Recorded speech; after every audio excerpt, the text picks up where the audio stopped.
Hello everyone, एक बार फिर से आप सबका स्वागत है किरोशिया एकेडमी के ऑनलाइन प्लेटफॉर्म पे। अगर आप किरोशिया एकेडमी पे न्यू हैं, चैनल को सब्सक्राइब कर दें। और अगर आप nursing officer, senior nursing officer, nursing tutor, nursing orderly या फिर नर्सिंग कॉम्पिटिटिव एग्ज़ाम की तैयारी कर रहे हो तो ये क्लास आपके लिए महत्वपूर्ण होने वाली है, क्योंकि आजकल नर्सिंग के अलावा भी जो पार्ट 2 होता है उसका इम्पोर्टेंस आपके एग्ज़ाम के लिए बहुत ज़्यादा होता है, क्योंकि आजकल कंपटीशन का लेवल अप हो गया है ना। तो इस कंपटीशन अप लेवल में आप ऐसा नहीं मान सकते कि सर मैं जो पार्ट 2 आएगा उसको छोड़ दूंगा और मैं सिलेक्शन को अचीव कर दूंगा। ऐसा कतई पॉसिबल नहीं होगा। तो ध्यान रखिए, ये सेशन मैं स्पेशली नॉर्सेट के लिए लाया हूँ। ये RML यूपी के एग्ज़ाम में, ESIC एग्ज़ाम के लिए भी अति महत्वपूर्ण रहने वाला है, क्योंकि इसमें अपन पोर्शन करेंगे। ये सीरीज़ चलेगी और इस सीरीज़ में अपन कवर करेंगे क्या दोस्तों, पार्ट 2, जिसमें मैथ के क्वेश्चन होंगे, रीजनिंग के क्वेश्चन होंगे, जीके के क्वेश्चंस होंगे। और अगर आप, मैं वादा करता हूँ, अगर आप ये सीरीज़ कंप्लीट देखते हो और किरोशिया एकेडमी से जुड़ते हो तो आपके ये 20 क्वेश्चंस 20 मार्क्स कहीं नहीं गए दोस्तों। ठीक है, तो चलिए सेशन को स्टार्ट करते हैं। ये इम्पोर्टेंट क्वेश्चंस कहाँ से पुटअप किए गए हैं, कहाँ से लिए गए हैं, तो ये PYQ पे आधारित है, किस टाइप के क्वेश्चन आपके एग्ज़ाम में आते हैं, एज वेल एज जो SSC CGL के लेटेस्ट पेपर होते हैं वहाँ से भी हम क्वेश्चंस लेंगे, क्योंकि रिसेंट जीके वहाँ से पूछा जा सकता है। और कहीं न कहीं पार्ट 2 वाले जो क्वेश्चन होते हैं वो हायर पेपर से कॉपी ही होते हैं। समझ में आ गया दोस्तों? चलिए सेशन को स्टार्ट करते हैं विदाउट देरी किए। फर्स्ट क्वेश्चन आपके स्क्रीन पे है। तो एक और चीज़, हमारा एक ऐप है किरोशिया एकेडमी करके, आप उसको डाउनलोड करें, मैक्सिमम डाउनलोड करें। वहाँ पे free of cost quiz daily available होता है, टेस्ट सीरीज वीकली अवेलेबल है, पेड टेस्ट अवेलेबल है, MCQ क्रैश कोर्स अवेलेबल है, कंप्लीट थ्योरी बैच अवेलेबल है और life time till your selection course भी अवेलेबल है। तो आप ज़रूर डाउनलोड करें। नीचे व्हाट्सएप का ग्रुप है, वो भी आप ज्वाइन कर सकते हो। तो टेलीग्राम का भी एक ग्रुप है, वो भी ज्वाइन कर सकते हो, जहाँ पे इस पूरे कार्यक्रम क्लास की जो ये बोर्ड पे जो भी लिखा जाएगा लाइव फ्रॉम स्टूडियो की ई PDF आपको फ्री ऑफ कॉस्ट मिल जाएगी। जी हाँ दोस्तों, चलिए सेशन को स्टार्ट करते हैं। पहला क्वेश्चन आपके स्क्रीन पे है, बहुत इंपॉर्टेंट, बहुत बेसिक क्वेश्चन है। Who is the managing banking process in India? India के अंदर आपकी बैंकिंग प्रोसेस को कौन मैनेज करता है? Option A reserve bank of the India RBI, option B state bank of the India, option C bank of the Baroda, option C central bank of the India. जैसे ही ये क्वेश्चन आपने देखा होगा, मुझे उम्मीद है आपने 100% इस क्वेश्चन को अटेम्प्ट करने की कोशिश करी होगी, है ना, क्योंकि ऐसे क्वेश्चन होते हैं जो आपको ललचाते हैं और आपके सिलेक्शन के लिए आगे बढ़ाते हैं, और तभी यही क्वेश्चन होते हैं जो नेगेटिव के लिए भी मददगार होते हैं। सिंपल चीज़ है, who is managing banking process of the India? RBI, SBI, BOB और CBI, central bank of the India. ये तीनों बैंक अपन ने देखे हैं, आपके अकाउंट भी होंगे, लेकिन reserve bank of the India आपको पता है कि गवर्नमेंट के द्वारा रन किया जाता है, और ये सब है कमर्शियल बैंक। ये कौन से बैंक है? Commercial bank. और जब ये कमर्शियल बैंक होते हैं, वो किसके गवर्नेंस, किसके कंट्रोल में होते हैं? तो ये कहीं ना कहीं RBI के अंडर होते हैं। किसके?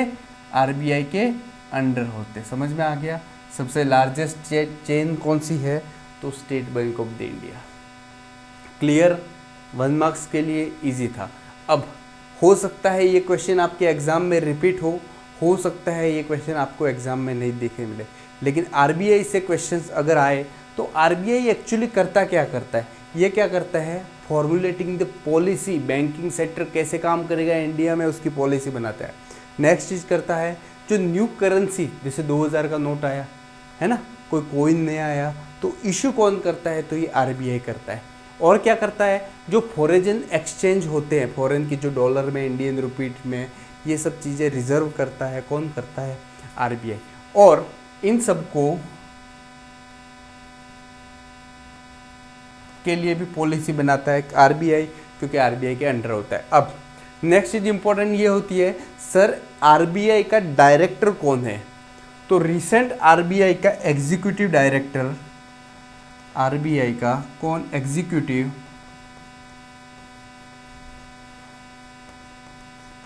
डायरेक्टर कौन है दोस्तों? तो याद रखना, रिसेंट एग्जीक्यूटिव डायरेक्टर कौन से, फटाफट से कमेंट में आंसर करिए। सर मुनीश कपूर इसका एग्जीक्यूटिव डायरेक्टर है। कौन है? तो याद रखना, मुनीश कपूर, याद रहेगा ये नाम, इंपॉर्टेंट नाम है, एग्जीक्यूटिव डायरेक्टर। नेक्स्ट क्वेश्चन ये आ सकता है आपके, और बार बार रिपीट होने वाला क्वेश्चन, सर आरबीआई का गवर्नर कौन है? सर आरबीआई का गवर्नर कौन है? तो शक्तिकांत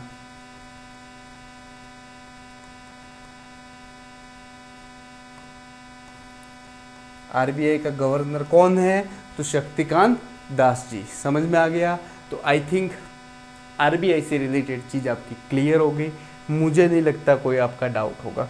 अपन ये क्या कर रहे हैं, किसके बारे में स्टडी कर रहे हैं? तो non tech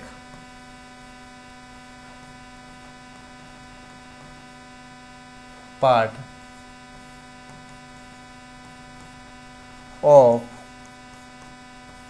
all nursing exam. Clear है दोस्तों? चलिए, आई होप फर्स्ट क्वेश्चन आपको समझ में आ गया होगा।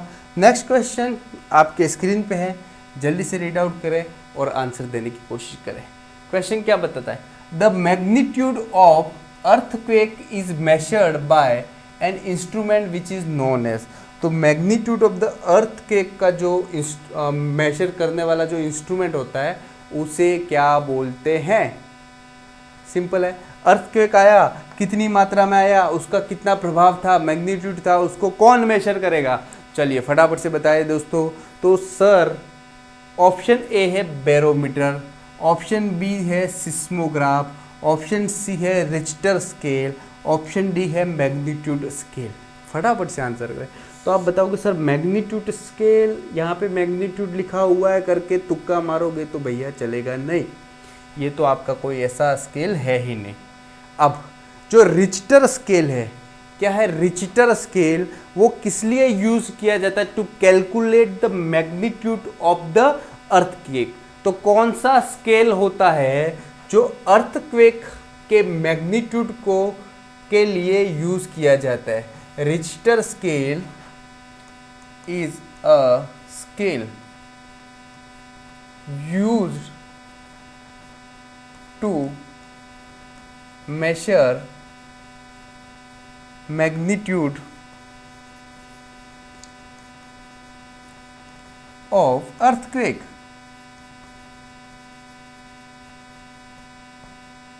क्लियर है? अब चलो, मैग्नीट्यूड आप अर्थक्वेक का मेजर कर रहे हो तो कौन सा स्केल यूज किया जाता है? तो सर रिक्टर स्केल। लेकिन यहां पे क्या पूछा है? इंस्ट्रूमेंट के बारे में। क्या पूछा है? इंस्ट्रूमेंट के बारे में। तो ये स्केल जो यूज किया जाता है वो कौन से इंस्ट्रूमेंट के द्वारा आपका मैग्नीट्यूड चेक किया जाएगा? तो करेक्ट आंसर है दोस्तों सिस्मोग्राफ। ये है आपका इंस्ट्रूमेंट। और क्वेश्चन में क्या पूछा है? क्वेश्चन में क्या पूछा है दोस्तों? इंस्ट्रूमेंट। एम आई राइट? समझ में आया? दोनों चीज़ थी, आपको क्वेश्चन को समझना था तभी आप आंसर कर पाते। अब ऑप्शन ए एक बैरोमीटर लिखा हुआ है, आपने बैरोमीटर सुना होगा, आई थिंक 100% सुना होगा। तो ये क्या करता है सर? ये क्या करता है? मेजर करता है। क्या मेजर करता है? तो एयर का प्रेशर मेजर करता है। सर क्या मेजर करता है? तो ये मेजर करता है आपके एयर का प्रेशर। करेक्ट? तो ये आपका क्वेश्चन बन गया क्वेश्चन नंबर 2। आई होप आपको समझ में आ गया। Which river does not flow in Punjab? Which river does not flow in Punjab? तो आउट ऑफ द फॉलोइंग कौन सी एक्सेप्ट कौन सी रिवर पंजाब में फ्लो नहीं करती या बहती नहीं है? Option A Sutlej, option B Yamuna, option C Ravi और ऑप्शन डी बीस। यस, जल्दी से आंसर करें।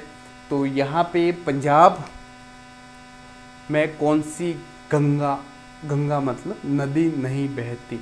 तो आप याद रखो कि सर इसका करेक्ट आंसर आपका है यमुना। क्लियर है? बाकी सतलुज, रावी और बीस पंजाब में से बहती है। यमुना मतलब आपने सुना होगा यमुनोत्री, है ना? ये नॉर्थ के स्टेट में बहती है। कहाँ पे? उत्तराखंड में, हिमाचल प्रदेश में और हरियाणा। इन सब इलाकों से ये बहती है, लेकिन आपके पंजाब में से ये चीज़ नहीं बहती है। तो करेक्ट आंसर कौन सा जाएगा दोस्तों? यमुना। राइट? जी हाँ। इसी तरीके से फुल डिटेल में चीज़ें पाने के लिए आपको किरोशिया एकेडमी डाउनलोड करनी होगी। डिस्क्रिप्शन में टेलीग्राम का ग्रुप है, ज्वाइन करना होगा, और डिस्क्रिप्शन में व्हाट्सएप का ग्रुप है, वो भी ज्वाइन करना होगा। किरोशिया एकेडमी एम्स एक्सपर्ट के द्वारा रन की जाती है। जैसे हम सेलेक्ट हुए, आप भी हो सकते हैं। आपकी हैंड होल्डिंग के साथ आपका सिलेक्शन, आपकी प्रिपरेशन सुनिश्चित की जाएगी। What are the picture behind on Indian currency 2000 note? तो आपने देखा होगा प्रीवियस ईयर में ये क्वेश्चन बार बार पूछा गया है कि सर करेंसी नोट के पीछे जो आपका इमेज है या लोगो है वो किसका है? तो 2000 नोट नोटबंदी के बाद बंद हो चुके हैं। आपके भी हो गए होंगे, पूरे इंडिया के हो चुके होंगे, आप लाइनों में लगे होंगे जी। तो 2000 नोट के पीछे किसका इमेज है? मंगलयान, पार्लियामेंट, टाइगर और सांची स्तूप। चलिए, तो याद रखना 2000 के नोट के पीछे किसका है? तो मंगलयान का है। किसका? मंगलयान। तो यहाँ पे करेक्ट आंसर कौन सा है? ए। 10th के नोट, जो 10 का नोट होता है, उसके पीछे किसका होता है? तो sun temple of the Konark. आपने इमेज बेस आपको बता दूंगा। सन टेम्पल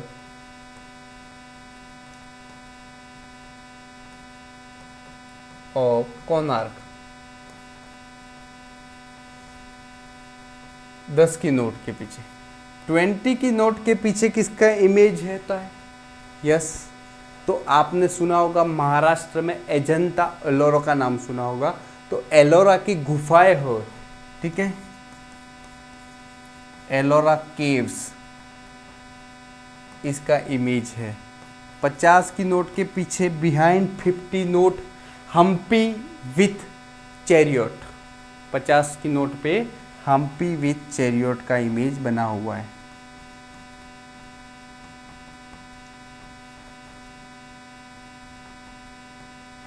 क्लियर है? ये किसके? 50 के। 100 की नोट के पीछे किसका इमेज है? फटाफट से आंसर करें। तो 100 की नोट के पीछे रानी की वाव। किसका? रानी की वाव। याद रखना दोस्तों, ये क्वेश्चन बार बार पूछे जाते हैं, ये क्वेश्चन इंपॉर्टेंट है और ये क्वेश्चन आ सकते हैं। 500 की नोट, जो 500 की नोट होती है, उसके पीछे किसका होता है? तो रेड फोर्ट, लाल किला,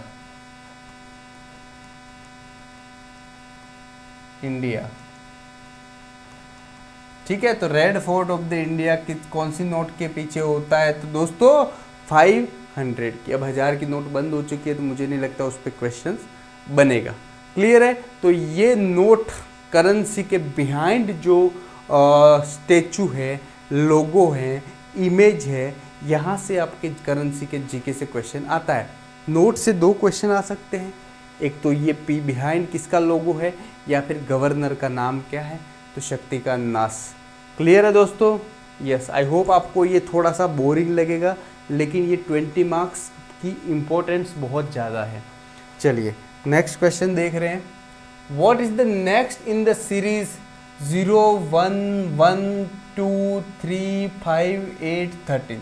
चलिए what is the next in the series, series पे क्वेश्चन बार बार बनता है तो क्या आएगा 19 25 34 और 21। आपने देखा दोस्तों 0 1 1 2 3 5 8 13। आप देखिए तो यहाँ पे क्या आएगा, तो आपने देखा सर 0 और 1 को प्लस कर दो तो आपका आ गया 1, 1 और 2 को प्लस कर दो आपका आ गया 3, 3 और 5 को प्लस कर दो आपका आ गया 8, और आपको 8 और 13 को प्लस कर दो तो आपका क्या आया दोस्तों 21 आया कि नहीं आया। Quite simple, correct answer is the 21। Yes, okay okay yes. चलिए नेक्स्ट क्वेश्चन की ओर बढ़ते हैं। जी हाँ, नेक्स्ट क्वेश्चन आपके स्क्रीन पे है। Ravi has the poultry farm and sell the egg and buy food 1 kg food is equal to rate 20।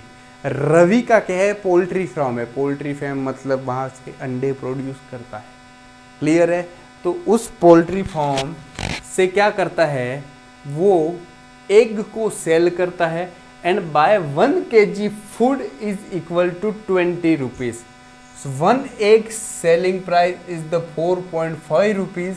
So how much egg can he sold Ravi to buy 5 kg food?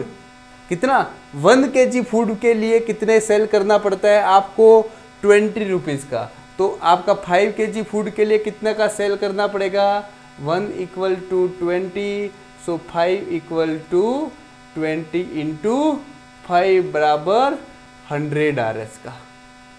Simple है, simple है। और 1 egg की price क्या है, 1 egg की price है 4.5। 1 egg की आपको 1 एग की प्राइस है 4.5 रुपीज़। तो अब आपको 100 रुपीज़ के लिए कितने एग सेल करने पड़ेंगे, सिंपल सा है। यस, करेक्ट आंसर दीजिए। तो आपका सिंपल सी चीज़ है सर, 100 डिवाइडेड बाय 4.5 करेंगे तो आपका आंसर आ जाएगा कितना, ऑप्शन 22.22, 23.22, 24.22 और 25.22। तो दोस्तों ये आने वाला है 22.22। क्लियर है, कितने एग्स बेचने पड़ेंगे 22.22। तो ए आपका करेक्ट आंसर है ना। मज़ेदार क्वेश्चन, सिंपल सा लेकिन घुमाने वाला, चक्री घुमा दी ना। चलो next question. Average of the following words according to English dictionary. English dictionary से क्वेश्चन आते हैं।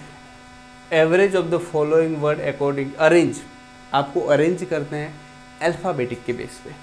ऑप्शन लिखा हुआ है कैंसल, कैंडल, कैंडिडेट और चैंटिंग। चलिए जल्दी से आंसर करें। तो आपको लिखना है क्या, सबसे पहले लिखने की कोशिश कीजिए कैंसल, फिर अपन लिखेंगे कैन, दोनों में, इसमें भी डी है इसमें भी डी है, कैन डी। इसके बाद आई है DATE। अब देखो यहाँ पे डी के बाद एल हो गया, वहाँ पे आई स्मॉल है इसलिए कैंडिडेट बीच में आएगा और आपका कैंडल थर्ड में आएगा, और चैंटिक सी के बाद एच आ गया तो ये आपका 4 में आने वाला है। क्लियर है, समझ में आया मैंने कैसे किया, समझ में आया क्या दोस्तों। सिंपल सी बात है, कैंसल CAN, क्लियर है, यहाँ पे आ गया CAN, सी पहले था इसलिए फर्स्ट में डी था तो ये दोनों में डी है, क्लियर है। इसके बाद आई था और यहाँ पे एल था तो आई पहले आएगा अल्फ़ाबेटिक में इसलिए आई को ऊपर रखा, क्लियर है। फिर सीधा सा थर्ड हो गया, और चैंटिंग का मतलब यहाँ पे एच था तो ये ए था, तो ये तीनों आने ही थे पहले। क्रमबद्ध सेट करना था तो इसका कौन सा था 1 3 2 4। क्लियर है, क्लियर है, समझ में आ रहा है। इसी तरह बेहतरीन मज़ेदार ये सेशन पार्ट 2 चलने वाला है जो आपको कंटिन्यू देखना है। Which of the following place is famous for is gigantic rock cut statue of the Buddha. तो बुद्धा का स्टेचू फेमस लार्जेस्ट स्टेचू कहाँ पे है? Option A Bamiyan, option B Borobudur, option C Anuradhapura, option D Angkor Wat. चलिए, तो याद रखना ये जीके का क्वेश्चन है। बामियान का वर्ल्ड का लार्जेस्ट बुद्धा स्टेचू था।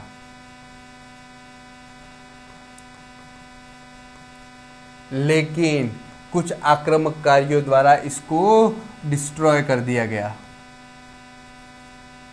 ठीक है, कुछ आक्रमणकारियों द्वारा इसको डिस्ट्रॉय कर दिया, और जब ये डिस्ट्रॉय हो गया तो टूट गया, तो लार्जेस्ट रहा क्या? नहीं। ये कब डिस्ट्रॉय किया गया? तो सन 2001 में। अब ये बामियान कौन सी कंट्री में है? तो ये अफगानिस्तान में। अफगानिस्तान की कैपिटल कौन सी है? सर काबुल है। याद रखना बच्चों, ये सब इंपॉर्टेंट क्वेश्चन है, याद रखना, ये सब क्वेश्चन आ सकते हैं। तो ये कब बना था? तो ये 6th सेंचुरी, कौन सी? 6th सेंचुरी पे। कौन सी सेंचुरी पे? 6th सेंचुरी पे। क्लियर है? यस, क्लियर है दोस्तों, very good.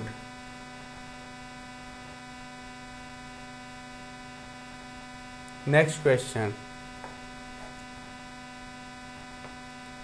What are the benchmark disability criteria in India? तो कितनी मिनिमम मैक्सिमम डिसेबिलिटी तक एक्सेप्ट कर सकते हैं आपको फिजिकल हैंडीकैप के लिए? क्राइटेरिया के लिए आपकी डिसेबिलिटी 25% हो, 35% हो, 40% हो, या फिर 50% हो। ऑलमोस्ट 21 टाइप की डिसेबिलिटीज है इंडिया में, जिसको आप फिजिकल हैंडीकैप की कैटेगरी में आएगी। 21 टाइप ऑफ द डिसेबिलिटीज हैं। एक रूल था right of the person with disability act. किसके अंदर? Right of person with disability act कब बना था? 2016 में, 16 में। क्लियर है? इसके अनुसार कितने परसेंटेज तक मैक्सिमम आप फिजिकल हैंडीकैप की कैटेगरी में सेट हो सकते हैं? तो 40%। याद रखना, कितने परसेंटेज? याद रखना 40%। चलिए नेक्स्ट क्वेश्चन देखते हैं। एक बहुत बड़ा और कंफ्यूज करने वाला क्वेश्चन था स्पोर्ट्स से। जो खेलते हैं उनको बेसिक आइडिया लग सकता है। World championship held in London, total 120 single player participant in this tournament. Each of the game in the tournament is knockout game. मतलब 2 प्लेयर खेलते हैं तो एक हारता है तो एक बाहर निकल जाता है, आगे वाला प्लेयर आगे का गेम कंटिन्यू होता है, उसे बोलते हैं knockout. Means that lose a game will not play next game in the tournament. The player who won the match who only qualified for the next game.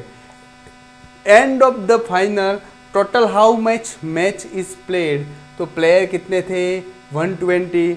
एक खेलता है, 2 पहले एक मैच खेलते हैं जिसमें एक हारता है तो एक बाहर हो जाता है। तो फाइनल से पहले 120 - 1 कर दीजिए, आपके 127 मैच होने थे। तो कितना था? 127। क्योंकि 2 प्लेयर खेलते हैं, एक हारता है एक बाहर चला गया, ये तो प्रक्रिया लास्ट तक चलेगी, है ना। तो फाइनल से पहले कितने मैच हुए? 127, राइट। ओके, बाकी तो यहाँ पे ऑप्शन है नहीं, तो कंफ्यूज करे कि फाइनल को गिन के कितने हुए, 128 तो नहीं हुए। यस, तो 127। यस बच्चों, शायद आपको ये चीज़ समझ में आ गई होगी।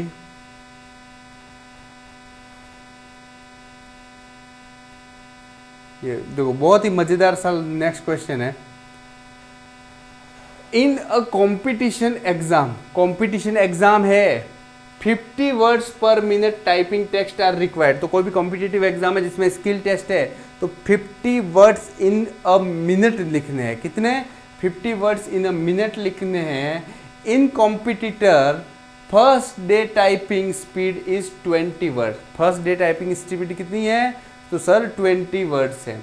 Next day is 22। Next day आपके डे फर्स्ट डे टाइपिंग होती है सर, एक दिन में वो 20 की स्पीड से टाइप करता है। नेक्स्ट डे देखते हैं तो 22 की स्पीड हो जाती है। इंक्रीज 2 वर्ड पर डे, मतलब पर डे कितने वर्ड इंक्रीज हो जाते हैं, तो 2 वर्ड। तो इनिशियली कितनी है, तो 20, डे 1 को कितनी हुई, 20 + 2 बराबर 22। कितनी हुई, 20 + 2 बराबर 22। और लिखा हुआ है अगर उसे 50 वर्ड की स्पीड तक पहुंचना है तो वो कब तक पहुंचेगा, तो अगर उसे पहुंचना है 50 बराबर 20, 50 बराबर 20 + n, 20 + n, और अगर n निकलना है तो ये 50 यहाँ पे आ जाएगा और -20 होगा, तो उसे बोलते हैं 30। क्लियर है, क्लियर है, 30, 2n, सॉरी ये हो गया 2n, तो 2n, तो n खाली निकालना है, तो 30/2 बराबर कितना हुआ, 15 वर्ड। कितना हुआ, 15 वर्ड। ये लॉजिक नहीं लगाओ, इस तरह नहीं लगाओ, तो सीधी सी बात है, एक दिन में कितने वर्ड ज़्यादा लिखता है, तो पर डे हो गए 2, तो आपके 20 वर्ड तो लिखे हैं, 30 नए वर्ड करने हैं, एक दिन में 2 हुआ, तो 30 करने के लिए 2 का भाग दिन दो, 15 दिन में काम कर लेगा बंदा। क्लियर है, यस, इजी था। कुछ क्वेश्चन लॉजिक से निकलते हैं, कुछ क्वेश्चन अपनी इंटेलेक्चुअल कैपेसिटी से निकलते हैं, क्योंकि सिलेक्शन के लिए यही तो रीजनिंग है। इसलिए तो देखते हैं आप कैसे आगे बढ़ोगे। चलिए नेक्स्ट क्वेश्चन।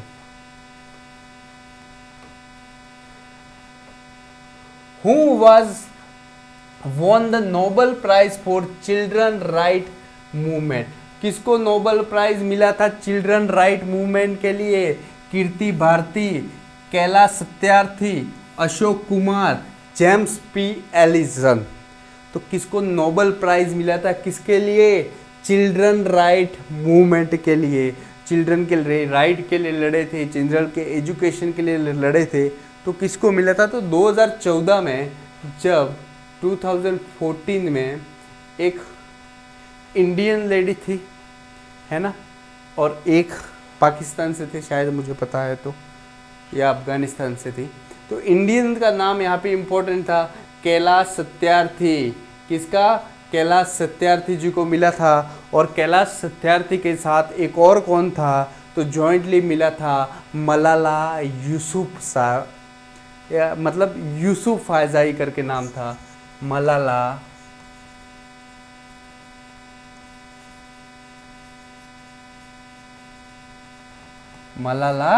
यूसुफजई। क्लियर, तो इसका करेक्ट आंसर कौन सा है, B is the right answer. Yes दोस्तों, क्लियर है, यहां तक समझ में आ गया। चलिए नेक्स्ट क्वेश्चन आपके स्क्रीन पे है। नेक्स्ट क्वेश्चन आपके स्क्रीन पे है, Indian national song Vande Mataram taken from. So Indian national song Vande Mataram कहाँ से लिया गया था, तो ये तो पता है, नेशनल सॉन्ग है वंदे मातरम, और नेशनल राष्ट्रगीत एंथम कौन सा है, तो जन गण मन, राइट। तो नेशनल जो सॉन्ग था वंदे मातरम, ये किसने लिखा था, तो Bankim Chandra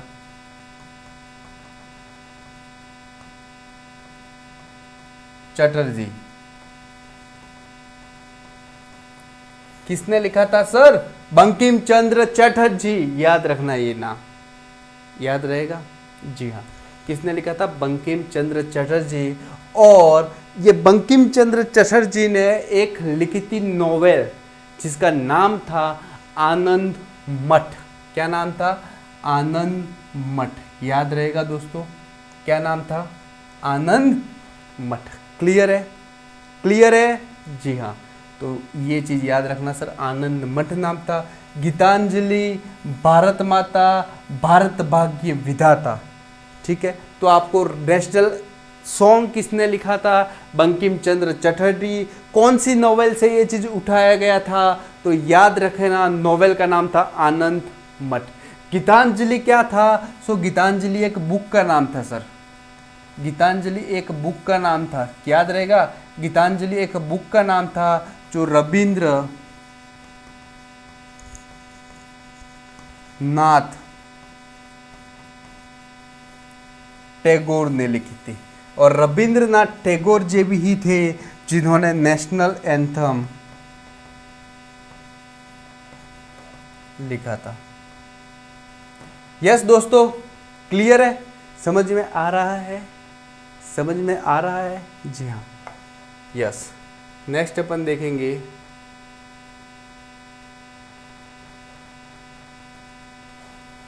aunt colony and fish.